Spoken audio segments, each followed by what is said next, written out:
Hello friends. Okay, I have been so excited to try out this recipe for you. I have tasted this type of thing in the cafe that I worked at for a short period of time. It is called bacon jam. Have you heard of it? It's kind of an emerging trend that's been around for a long time, if you will. You can Google it. There's all kinds of recipes online. The Co-op Flyer posted a little QR code for it a couple weeks ago, and I looked it up and thought, okay, it's time for me to make this and share it with all of you for a couple of reasons. First of all, can we say charcuterie? Summer is coming. This is a great little in a dish on your charcuterie platter. It's perfect on cream cheese or on crackers, but really the big win in my mind this time of year is on burgers, especially for those of you who are camping. What a great way to have some bacon on your burger without the mess of cooking bacon at the camper. Of course, we like to do that for breakfast anyway, but for burgers, you could have this bacon jam in your fridge, warm it up, smear it on the top of a burger. Oh, it's going to be delicious. So the first thing you need is about a pound of bacon. So I'm just gonna slice this up. We're gonna put it in the skillet to cook up, slice some onion, and then once that's sort of all caramelized together with some sugar, this recipe that I found calls for some coffee, so we're gonna try it. And some balsamic vinegar. So super easy to put together. Takes a little bit of time, but something you can do while you're in the kitchen doing some other things. So let's get chopping.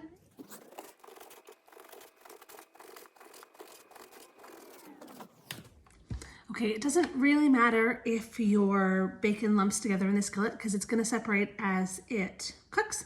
So that's all ready to toss in. Now I've got my rapid prep. I've got some onions that I've already halved, so I'm just gonna toss these in here. Whoops. And then I've got it set for about a setting of 4 or 5. That will give me a really nice thickness for these to saute up and caramelize. Caramelized onion, you know where else this would be really great? Is on a pizza. Just like that, we're gonna head over to the oven and pull out the skillet.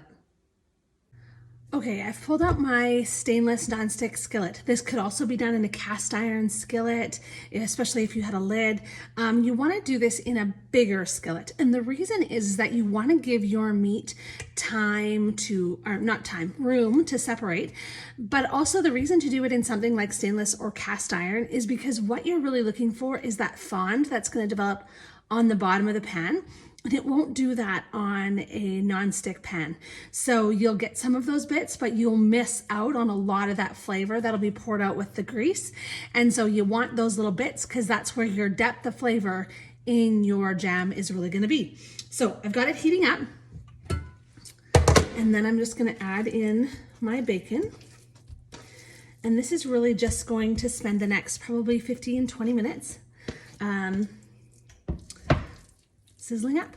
It's just we're gonna make it so that it's not super crispy.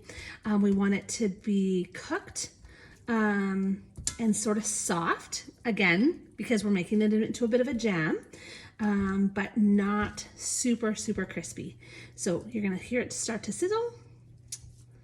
I'm gonna leave the lid off because I want it to sort of steam off a little bit as well, leaving all of those bits in the bottom of the pan.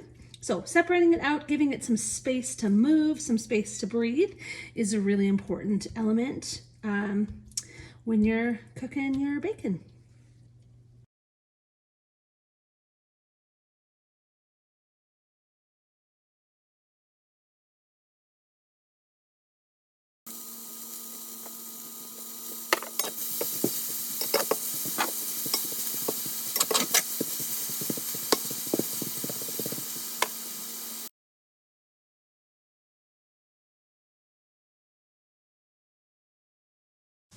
Okay, the onions have caramelized. This is a process that took about 20 minutes, and you can see the sugar's bubbling up. Now, you can use regular brown sugar. I actually used coconut sugar because I had some, but also because I don't love a lot of that refined sugar. Coconut sugar, you can do the Googling, has lots of interesting benefits. Not really benefits, but just different downsides than regular brown sugar. So that's what I have used. So now, I'm gonna add in the bacon, add it back, and I'm gonna add in half a cup of water and 1/3 of a cup of coffee. I'm not really sure what the coffee is gonna do yet, but we're gonna add it in. We're gonna stir this together. This is gonna cook for, again, another 20 to 30 minutes. This is where we're gonna see that thickening and the jam process really beginning to happen. So I'm gonna stir it every few minutes, but in the meantime, it's gonna cook. But here's what I want you to really notice with the pan. Let me see if I can show you here. You can see that as soon as I put the coffee in, much of that fond, that was the flavor that I was talking about off the bottom of the pan, has been freed up. So there's so much flavor that's caught up in that stainless steel or the cast iron pan. That's why you really want to do this in a pan like that. So here it goes. I'm gonna turn it back to medium. It was on low for that caramelization so the sugar didn't burn. Turn it back to medium and let it go for a little longer.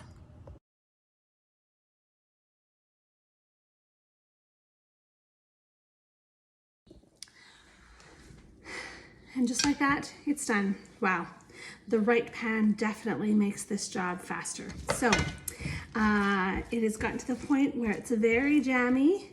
And I'm gonna add in 1 tablespoon of balsamic vinegar. Stir that in for a little last minute, ooh, punch flavor. Can you see that? So yum, oh wow. Then I am going to just put it in to my 3-cup prep bowl. Pop the lid on after this. I'm gonna let this sit here and cool for a little bit.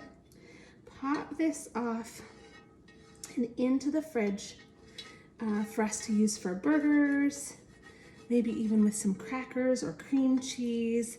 Huh, this is going to be delicious and a new regular on my summer schedule.